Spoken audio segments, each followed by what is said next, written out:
તો બનાસકાંઠા જિલ્લાનું વિભાજન થતાની સાથે જ વિરોધના વંટોળ પણ જોવા મળ્યા, પરંતુ બીજી બાજુ થરાદ આજે પહેલીવાર શંકર ચૌધરી પહોંચ્યા હતા, જ્યાં તેમનું ભવ્ય સ્વાગત કરવામાં આવ્યું. સભા સંબોધી રહ્યા છે, સાંભળીએ. રાજસ્થાનથી બધા લોકોએ કીધું મને કે સાહેબ કંઈક કરીને મેળ કરો ને. તો ઘણી જગ્યાએથી મને ગઈકાલે સાતલપુરથી લોકોએ કીધું કે સાહેબ હવે નવો જિલ્લો બનાવ્યો છે, તમને જોડો ને કોઈ પણ રીતે, અમારે પણ આવવું છે. અનેક લોકો આ તમારા સાથે આપણા વિસ્તારના પ્રજાજનો પ્રેમ અને લાગણી છે એના કારણે કરીને આ કહે છે. આ જસ કોઈ એક શંકરભાઈ નો કે અમારા ખાલી આ સ્ટેજ ઉપર બેઠેલા આગેવાનોનો નથી. આ જસ એ તમામ તાલુકાના પ્રજાજનોનો એના ભરોસે લીધેલો રાજ્ય સરકારે નિર્ણય છે, એનો જસ છે. આપણે દરેકની સુખાકારી થાય, દરેકનું કલ્યાણ થાય, એનું કામ આપણે ભેગા મળીને આવનારા સમયમાં કરવું છે. તો આટલી વાત મારે તમને બધાને કહેવાની હતી. આંબો હોય તો કેરી આવે તો ઝૂકે, તો આપણે બધાએ પણ પ્રજાજનોએ પણ એ રીતે ઝૂકીને દરેકને ફળ આપવાનું કામ અહીંથી બેઠા આપણે બધાએ કરવાનું છે. હજુ ઘણા કામ કરવાના છે આ વિસ્તારે. એ વાવ હોય, સુઈગામ હોય, બાબર હોય, દિયોદર હોય, કાંકરેજ હોય કે લાખણી હોય, ધાનેરા હોય કે થરાદ હોય, આપણે બધાએ ભેગા થઈને આ કામ કરવું છે.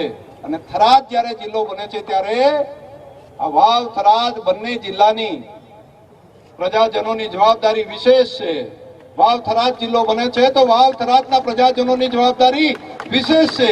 આપણે બધા ભેગા મળીને દરેકનો સમાવેશ કરીને આવનારા સમયમાં ઘણા કામો થશે. દાખલા તરીકે શું થાય, મને કોઈ મીડિયાના મિત્રો પૂછતા હતા કે જિલ્લો થશે તો નવું શું, અહીં ફાયદો પ્રજાને શું થશે? આવડા મોટા જિલ્લાની અંદર એક કલેક્ટર હોય એની જગ્યાએ હવે 2 કલેક્ટર થશે.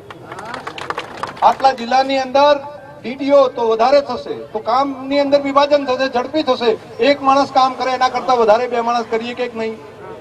તો એવું તમામ કચેરીઓની અંદર એક શિક્ષણનું કામ હોય, એક પોલીસનું તંત્ર હોય, એક વિકાસનું કામ હોય, બધાની અંદર ઘણું બધું કામ થશે. અહીંયા આગળ લગભગ 40 થી વધારે તો કચેરીઓ આવશે. એ બધી કચેરીઓને કાર્યરત કરવી પડશે. અહીંયા બાકીના કામ પણ ઘણા થશે. ધંધા રોજગારથી કરી અને અનેક પ્રજાની સુખાકારી વધે એ પ્રમાણેના કામ કરવા છે. સતત કામ કરવું પડશે. તમારી ને મારી મને સમજણ પડે છે કે પહેલા 6-7 કલાક ઊંઘતા હતા, સેલું આ વાત થઈ ત્યારથી 4 કલાક ઊંઘીને નવું કયું કામ કરવું પડશે, ક્યાં વ્યવસ્થા કરશું, સતત છે. આ એકલા શંકરભાઈએ કામ નથી કરવાનું, એકલા સ્વરૂપજીએ કામ નથી કરવાનું, કે એકલા કેસાજી કામ કરે કે એવું નહીં. આપણે બધા ધારાસભ્યો બનીને તમામ ધારાસભ્યો, આજુબાજુના વિસ્તારથી બધા આગેવાનો, એ પણ પોતે જનપ્રતિનિધિ છે, એ પ્રમાણેનું સમજીને બધાએ કામને આગળ લઈ જવું પડશે. તો મારી આટલી તમને બધાને પ્રાર્થના હતી કે આપણે ટૂટે દિલ સે કોઈ ખડા નહીં હોતા और छोटे दिल से कोई बड़ा नहीं होता. જેનું મન મોટું હશે એ જ મોટા થશે.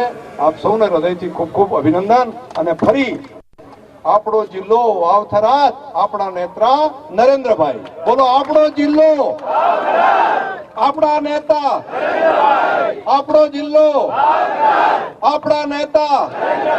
બસ આટલી વાત મારે તમને કહેવાની હતી. આપણા નેતા નરેન્દ્રભાઈ મોદી અને આપણો જિલ્લો વાવ થરાદ. આટલી જ વાત સાથે એમપી સાહેબ મને લાગે છે કે આપણે બાકીનું કામ છે આગળ વધારીએ અને આપણા આગેવાનોને જે કહેવું હશે એ બધા પછી ભાષણની જે વાતો કરવી છે, બધા આજે બાબરથી બધા લોકો આવ્યા છે. બાબરથી હરિભાઈ ને બેન ને આખો બાબર તાલુકો, એટલે એમને પણ હજુ સ્વાગતનું સન્માનનું બાકી છે.